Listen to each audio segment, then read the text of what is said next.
గౌడే ప్రధాన నిందితుడిగా తేలింది. అతన్ని A1 గా పోలీసులు పెట్టడం జరిగింది. విక్రమ్ గౌడ్తో సహా 6 నిందితులను పోలీసులు అరెస్ట్ చేశారు.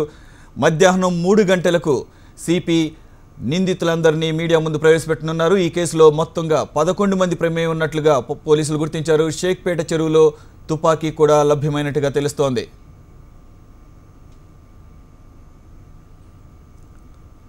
అది చూస్తున్నాం.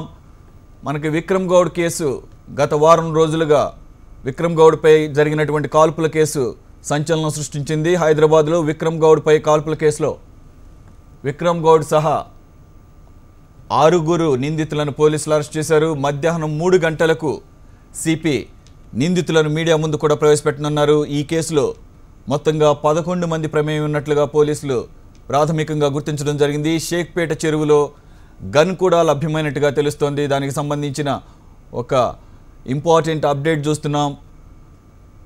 గత వారం రోజులుగా హైదరాబాద్లో సంచలనం సృష్టించినటువంటి విక్రమ్ గౌడ్పై కాల్పుల కేసులో మొదట ఇది ఆత్మహత్యాయత్నంగా పోలీసులు భావించడం జరిగింది. బయట వ్యక్తులు ఎవరూ కూడా ఇంట్లోకి వచ్చిన ఆనవాళ్లు కనపడకపోవడంతో ఇది విక్రమ్ గౌడే ఆత్మహత్య చేసుకున్నట్లుగా పోలీసులు ప్రాథమికంగా గుర్తించారు. అయితే గన్ వేరేబోట్స్ ఎక్కడా కూడా లభ్యం కాకపోవడంతో, అలాగే ఆయన భార్య కథనాలు డిఫరెంట్గా ఉండడంతో పోలీసులు చివరికి కొంతమంది బయట వ్యక్తుల ప్రమేయంతోనే విక్రమ్ గౌడ్ ఒక కుట్ర ప్రకారం తనపై ఆత్మహత్యాయత్నం కేసుగా భ్రమింపజేసేటట్టుగా దీన్ని చిత్రీకరించడం జరిగింది.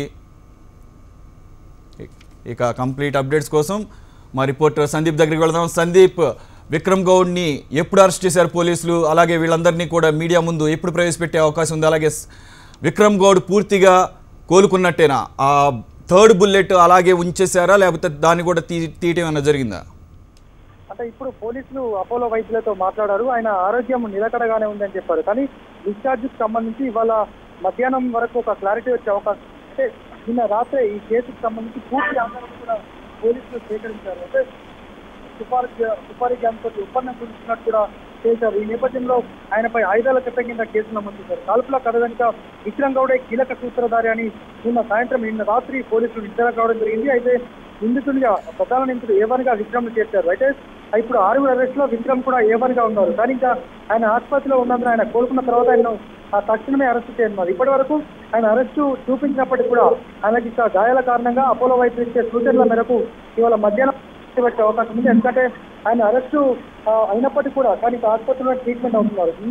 నిన్నటి వరకు ఏర్పడిన సెక్షన్లతో పాటు అదనంగా నిన్ననే దీనిపై IPC 120, 120, 227 ఆర్మీ యాక్ట్తో పాటు 420 సెక్షన్ల కింద కేసులు నమోదు చేశారు. మధ్యాహ్నం 3 గంటలకు వీళ్ళందరినీ కూడా మిగతా 5 మీడియా ముందు ప్రవేశపెట్టినారు. మొత్తానికి హైదరాబాద్ పోలీసులు ప్రస్తుతం అపోలో వైద్యులతో వైద్యులు మాత్రం ఆయన ఆరోగ్య పరిస్థితి కాస్త నిలకడగా ఉందని చెప్పినప్పటికీ కూడా మరి అరెస్టు చేసే పరిణామాలు ఏంటి, అంటే ఆయనకు సంబంధించి ఆరోగ్యపరంగా ఎలా ఉంటుందన్న అంశాలపైన కూడా అక్కడ ప్రయత్నం చేస్తున్నారు. మొత్తానికి ఆయన అరెస్ట్ అయినప్పటికీ ఆయన అదుపులోకి తీసుకున్న విషయం పైన మాత్రము మధ్యాహ్నం 2 తర్వాత క్లారిటీ వచ్చే అవకాశం ఉంది. ఇంకా మీడియా సమావేశంలో కమిషనర్ 3 గంటలకు పూర్తి వివరాలు కూడా తెలుపుతున్నారు. సురేష్, సందీప్, మొదటి నుంచి కూడా విక్రమ్ గౌడ్ భార్య ఈ మొత్తం కేసులో కీలకంగా వ్యవహరించింది.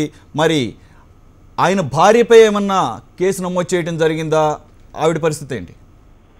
అంటే వాస్తవానికి ఈ కాల్పుల ఘటన తనకు తెలియదని చెప్తుంది. అంటే కాల్చిన వ్యక్తులు బయట నుంచి వచ్చి బయట వ్యక్తులే కాల్చారని మొదటి నుంచి చెప్తూ వస్తుంది. కానీ ఆ కాల్చిన వ్యక్తులు అంటే ఇదంతా కూడా ఒక కుట్రపూర్తంగా విక్రమ్ గౌడ్ చేశాడన్న విషయం మరి ఆ శిపాలికి భార్యకు తెలుసా లేదన్నది ఇంకా నిర్ధారణ కాదు. అయితే ఈ నిందితులు పారిపోయే క్రమంలో ఆ తుపాకీ నగర్లోని చెరువులో పడేశారు. దాన్ని ఎలా అంటే పడేసిన యాంగిల్ తీసుకున్న పోలీసులు అదే దిశలో నిన్న అయస్కాంతాల ద్వారా గుర్తించారు. దాన్ని ఇప్పుడు ఆ తుపాకీని కూడా పోలీసులు స్వాధీనం చేస్తున్నారు. ఇక మరి శిపాలికి ఈ విషయం తెలుసా, అంటే కావాలని చేశాడు, ఒక సానుభూతి పొందేందుకు ఈ విధంగా కాల్పుల ఘటన జరుపుకున్నాడు అనే విషయము శిపాలికి తెలుసా? తెలిస్తే ఆమె దాచిందా? ఇలాంటి విషయాలపైన కూడా పోలీసులు ఇవాళ క్లారిటీ ఇవ్వనున్నారు. సందీప్, అలాగే ఈ మొత్తం కేసు ఒక నిర్ధారణకు వచ్చినట్టయినా ఇప్పటికైనా సరే విక్రమ్ గౌడ్ తన అప్పుల నుంచి ఒక సానుభూతి పొందడానికే ఈ ఆత్మహత్యాయత్నం ప్లాన్ చేసినట్టుగా పోలీసులు చెప్తున్నారు. ఇది ఎంతవరకు నిజం, ఒక నిర్ధారణకు వచ్చారా? అలాగే ఈ మొత్తం వెనుక షిఫాలి హస్తం ఎంతవరకు ఉంది? అంటే షిఫాలీకి ముందే చెప్పకుండా ఇదంతా జరిగిందంటారా, లేకపోతే ఆవిడికి ముందే విక్రమ్ గౌడ్ ఇదంతా ట్రైనింగ్ ఇచ్చారంటారా? అంటే వాస్తవానికి ఇప్పుడు ఆయన కంటే ముందు రోజు వరకు ఆయన మొబైల్లో ఉన్న వాట్సాప్ మెసేజ్లను గుర్తించారు. ఒకరికి 32 లక్షలు ఇవ్వాలి, 20 లక్షలకు పైగా మరుసటి రోజు ఇవ్వాల్సి ఉంది. అది అక్కడ వాళ్ళు పెట్టిన అంటే పంపించిన వ్యక్తులు పెట్టిన డిమాండ్ ఈ 2 రోజులు ఇవ్వకుండా పరిణామాలు ఉంటాయని హెచ్చరించారు. ఈ నేపథ్యంలో ఈ డబ్బుల నుంచి తప్పించుకునేందుకు ఆయన ఒక డ్రామా ఆడడం అనేది పోలీసులు ఇప్పుడు అతను డబ్బులు చెల్లించే స్థితిలో లేకపోవడము, ఇలాంటి కారణాలు వచ్చాయి. ఫ్రీగా కూర్చుకోవడము, ఈ ఎన్నికల్లో కూడా భారీగా ఖర్చు చేసి ఓడిపోవడం, ఇలాంటి ఘటనల కారణంగా సానుభూతి చేశారు. కానీ అయితే షిఫాలీకి ఎంతవరకు తెలుసు అంటే బయట నుంచి వచ్చిన వ్యక్తులు కాల్పులు తెలిపారండి. ఆమెకు పోలీసులకు వాంగ్మూలం ఇచ్చింది, మీడియాతో కూడా తెలిపింది. కానీ ఆ కాల్పులు జరిపిన వ్యక్తులు విక్రాంత్ చేసిన మనుషులే, సుపారీ గ్యాంగ్ అని తెలుసా లేదా అన్నది పోలీసులు నిర్ధారణకు రావాల్సి ఉంది. అయితే ప్రస్తుతం ఆయన ఆసుపత్రిలో ఉన్నందున ఆమెను అంటే ఈయన కస్టడీలో తీసుకున్న తర్వాత పూర్తి స్థాయిలో బయటకు వచ్చే 3 గంటలకు మీడియా సమావేశంలో మాత్రము షిఫాలి పాత్ర ఎంత అంటే సుపారీ గ్యాంగ్ ఉన్నది దీనిపైన కూడా క్లారిటీ ఇవ్వన్నాడు సురేష్. అలాగే సందీప్, విక్రమ్ గౌడ్ని A1గా పెట్టడం వెనుక పోలీసుల ప్రధాన ఉద్దేశం ఏంటి? అంటే మొత్తానికి ఈయనే సుపారీ గ్యాంగ్ని కలవటం జరిగిందా, సుపారీ మొత్తం ఈయనే మాట్లాడుకుంటం జరిగిందని అర్థం చేసుకోవాలి. ఎయిదర్ ఇక్కడ విక్రమ్ గౌడ్ తన నేరాన్ని అంగీకరించినట్టుగానే అనుకోవాలి, లేదంటే కనుక సుపారీ గ్యాంగ్ వాళ్ళు క్లియర్గా ఇదంతా విక్రమ్ గౌడే తమని పురమాయించినట్టుగానే ఒప్పుకోవాలి, A1గా ఈయన పెట్టారని అంటే. సో దీనికి సంబంధించిన ఏమైనా సమాచారం ఉందా? అలాగే మొత్తం సుపారీ ఎంతకు మాట్లాడుకున్నట్లుగా తెలుస్తుంది, దానికి సంబంధించిన ఏమైనా అప్డేట్స్ ఉన్నాయా?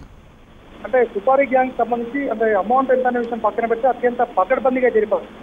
సీసీ కెమెరా కూడా దొరకకుండా జాగ్రత్త పడ్డారంటే ఎంత ఘోరంగా అంటే సెట్ చేశారో మనం అర్థం చేసుకోవచ్చు. ఎందుకంటే ఆయన నుంచి దాదాపు ఆయన వెళ్తున్న క్రమంలో ఎక్కడైనా సరే పోలీసులు మొదటగా గుర్తించేది కాల్పు జరిగిన తర్వాత బయట సీసీ కెమెరాను ఐడెంటిఫై చేస్తారు ఎక్కడైనా. కానీ మీరు ఆ కెమెరాలకు దొరకకుండా ఉండేది కానీ గత 6 నెలలు ఎక్కడ కూడా సీసీ కెమెరాలో కనిపించకూడదు అనే విధంగా వీళ్ళు ప్లాన్ చేశారు. దీంతో పాటు ఏమన్నా విషయంగా ఉందని కారణం ఈయననే ఈ కుట్ర పనడము, అలాగే ఈయన వద్ద ఆయుధము అంటే తండ్రి ఆయుధం వాడకుండా ఇతను మరొక ఆయుధాన్ని వాడాడు. అంటే ఈ ఆయుధము సంబంధించి అక్రమ ఆయుధం కాబట్టి ఆర్మీ యాక్ట్ కింద కేసు నమోదు 120 సెక్షన్ల కింద కూడా ఈయన కేసు నమోదు చేస్తారు. ఇక ఈ కీలక సూత్రం అంటే కాల్పు ఇతని పైన కాల్పు జరపడానికి కారణం కూడా ఇతనే కాబట్టి ఇతన్ని ఎవరిగా చేస్తూ మిగతా 5 వారిని దించులుగా చేశారు. మొత్తానికి మరొక 3 కూడా అరెస్ట్ కావాల్సినట్టు తెలుస్తోంది. వీరందరినీ విక్రమ్ గౌడ్ మినహా మిగతా వారిని కూడా ఇవాళ మీడియా ముందు తీసుకున్నారు 3 గంటలకు హైదరాబాద్ కమిషనర్ మహేందర్ రెడ్డి.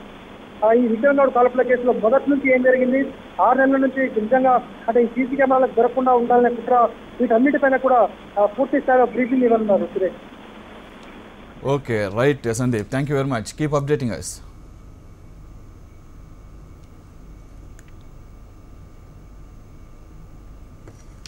అది మొత్తానికి విక్రమ్ గౌడ్ పై కాల్పుల కేసులో విక్రమ్ గౌడ్తో సహా 6 నిందితులను పోలీసులు అరెస్ట్ చేశారు. మధ్యాహ్నం 3 గంటలకు సిపి నిందితులను మీడియా ముందు కూడా ప్రవేశపెట్టే అవకాశం ఉంది. ఈ కేసులో మొత్తంగా టోటల్గా 11 మంది ప్రమేయం ఉన్నట్లు పోలీసులు గుర్తించడం జరిగింది. షేక్పేట చెరువులో చివరికి ఇప్పటి వరకు వెతుకుతున్నటువంటి ఆ వెపన్, ఆ గన్ లభ్యమైనట్లుగా కూడా తెలుస్తోంది.